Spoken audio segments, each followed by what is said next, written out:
All right, as the government shutdown drags on, the White House is shedding light on how dozens of criminal illegal migrants received Medicaid before their arrests and their deportations. White House spokeswoman Abigail Jackson telling Fox News Digital, quote, due to previously lax federal controls and Democrat state policies, criminal illegal murderers and rapists received Medicaid at the American taxpayers' expense. Joining us now is Administrator of the Centers for Medicare and Medicaid Services, Dr. Mehmet Oz. Dr. Oz, thanks for joining us. Thanks, Ainsley. You know, the Democrats have been gaslighting us on this issue of Medicaid funds going to illegal immigrants for quite a while. When the president came into office, he insisted we take the fraud, waste, and abuse out of the system. And that's why the One Big Beautiful Bill has provisions to do just that. The shutdown, as you know, is in part because the Democrats want to repeal that landmark legislation. And they keep claiming that there is no money going from Medicaid, an agency that I run, towards illegal immigrants. So we decided to do our homework. We sent our best investigators out to evaluate exactly what is going on. And I'm here to announce, Ainsley, and this is a big deal, that just over the last few months, we have proven that there's been over $1 billion. That's a billion with a B. It's a lot of money. It's not a rounding error.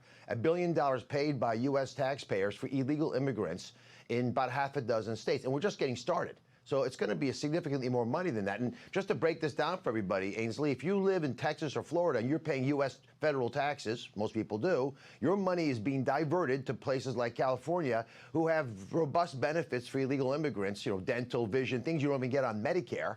And those funds we have no ability to track until today. Now we're investigating it, and we're going to continue to track this across the country. So is that going to continue under the Trump administration? How can we stop this from happening?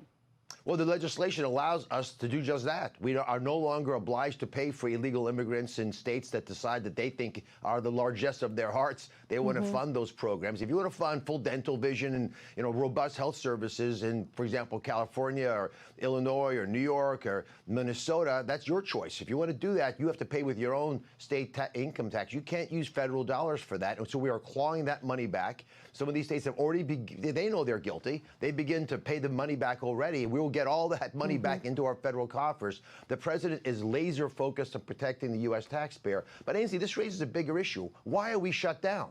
The people who should be doing these investigations, the folks who can solve some of the problems that we're having to improve the quality of care, for example, health care in this country, but many other services are being compromised by a shutdown that's based on false information. There is money being given to illegal immigrants on Medicaid. Again, Medicaid is designed for our most vulnerable, Ainsley. It's designed for our kids, for our elderly, folks who are struggling with significant health issues. They need those funds. You can't just dole that out to able-bodied illegal immigrants in states because they think it's the right thing to do. If they want to pay for it, they should pay for it. Please send this memo, this study, to Chuck Schumer so that he sees what he's been saying, that they're not going to benefit, illegals are not going to benefit. That's not the case. We have the proof. Let's talk about MAHA, because Washington Post has this poll where there's bipartisan support from parents to crack down on processed foods and dyes and added sugars. But the MAHA movement is only getting 38% support. Look at this. Supporters of the MAHA movement, total parents, 38%, Republican parents, 62% like MAHA, Democratic parents, 17%, and independent parents, 34%.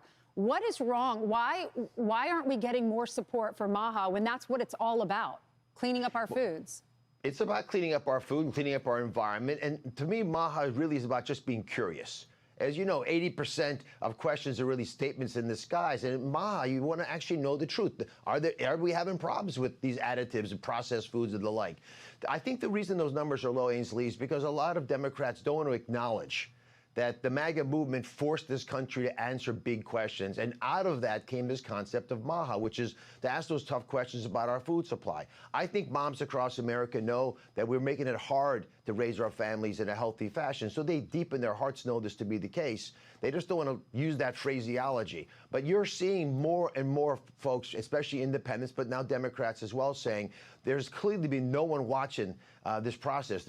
Secretary Kennedy, who's been just fearless and tireless in his pursuit of honesty and integrity in these issues, is getting more and more folks to wake up to the reality that we've taken for granted our health. And the reason so many folks that you care about aren't doing well is that we have tolerated transgressions on basic things we would assume to be the truth, which is clean environment, clean food, an ability to go out there and be healthy, including, by the way, mental health issues that have risen in part because we've tolerated social media transgressions that are, I think, at this point, intolerable. Dr. Oz, thank you so much. Great to see you. Hey, Ainsley, one big question and one big promise to everybody. Today's is opening day for open enrollment. All this beautiful program of Medicare is something out there. If you haven't enrolled in Medicare, if you want to know more, go to Medicare.gov. One of our basics frameworks, our social safety net of this country. It's all there for you. Take advantage of it. All right, opening day. Thank you so much.